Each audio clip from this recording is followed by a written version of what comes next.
Lanjut gak nih? Ya lanjut lah, masa enggak? Iya.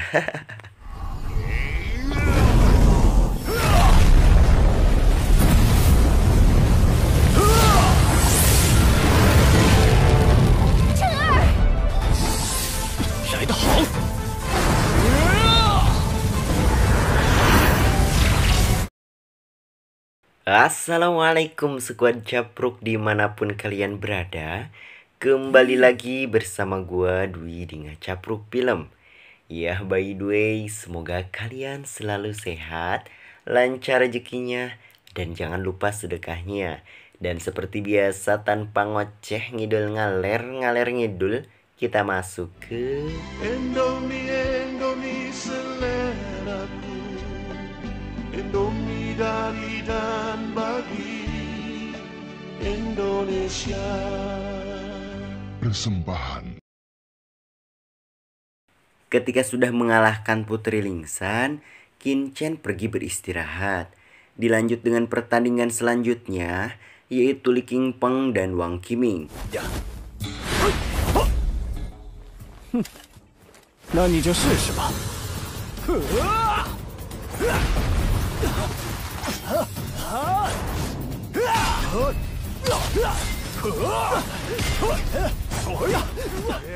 尖月拳！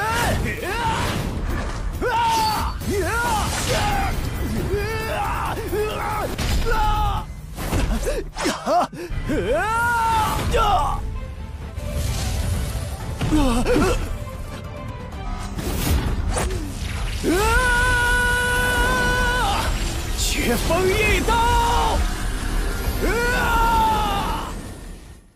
Mereka saling pamer jurus dan hampir saja imbang. 能逼我出这招？ Namun akhirnya terpaksa Wang Qiming kalah.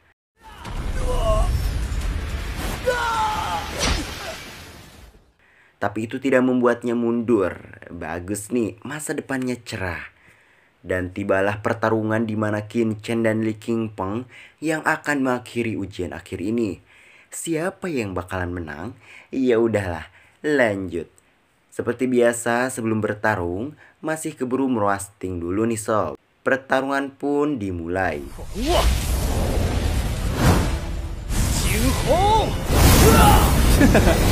来得好！尖月拳！ Di sini, Li Qingpeng mulai serius.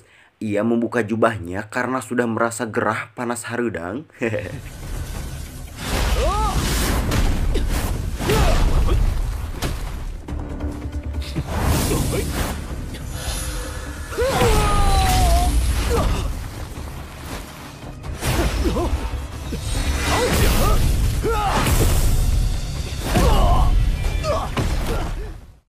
Tak mau kalah si Qingpeng mengeluarkan jurus ampuhnya. Namun percuma, Qin Chen lebih unggul darinya.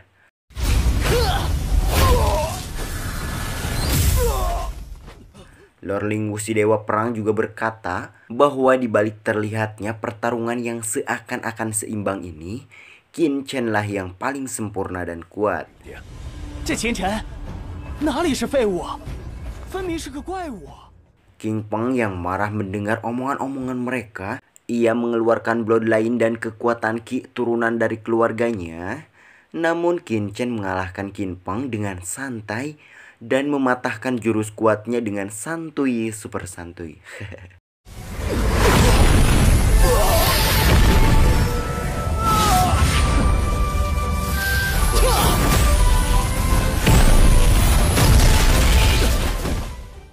Jir dalam situasi ini masih aja jongjon ke Hedmah, hadena lalakon. Ujian akhir pun usai dan pemenangnya si Qin Chen pastinya. Dan membuat ibunya Yuchi bangga.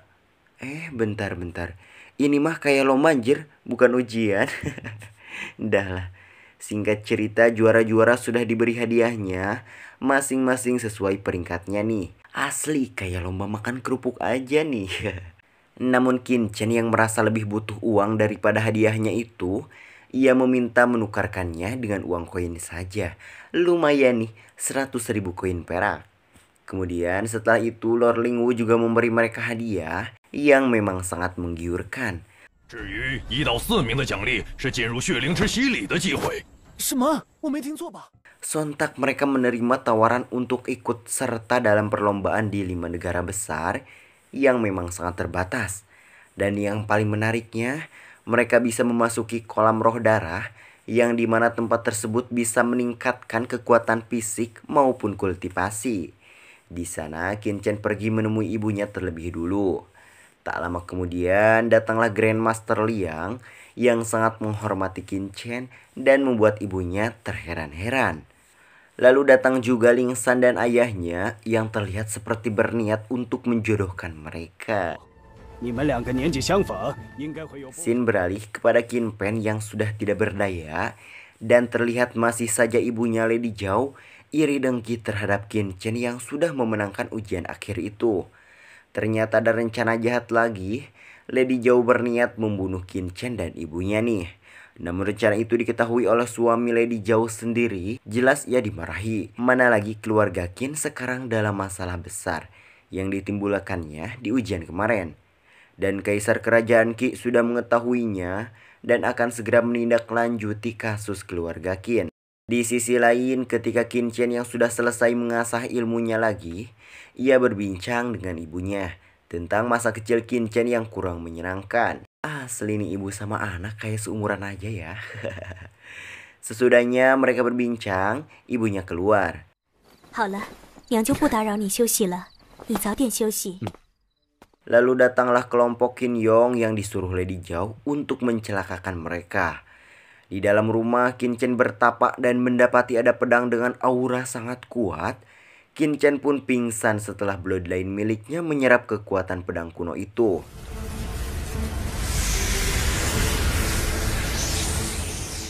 Di sana tubuh Qin Chen mengkristal dan menjadi semakin kuat.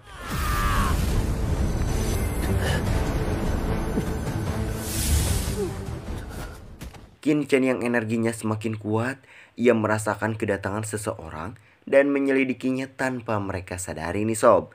Kayak menghilang gitulah. Setelah ditalung tik, Qin Chen melihat ada Qin Yong dan sekelompok pembunuh profesional. Dari gelagatnya juga udah kebaca nih. 好，我们几个去后门报仇，你们去封锁左翼和右翼，剩下的跟着我走。 Qin Chen pun menyerang mereka satu persatu dengan cara menyamar menjadi bagian mereka. Cerdas nih bocah. 不对，这个声音不是老秦。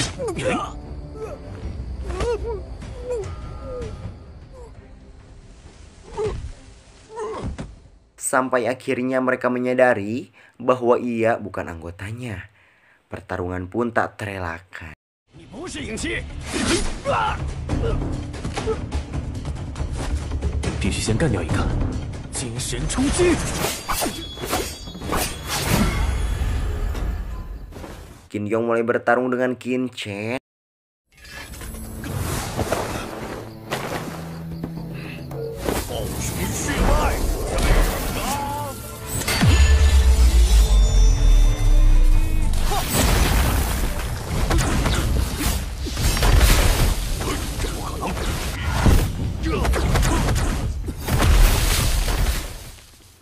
Sampai akhirnya Qin Yong menelan pil amukan darah.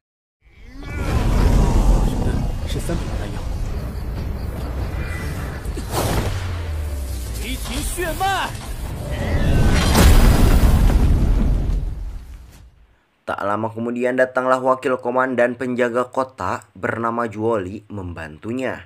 Mereka saling serang.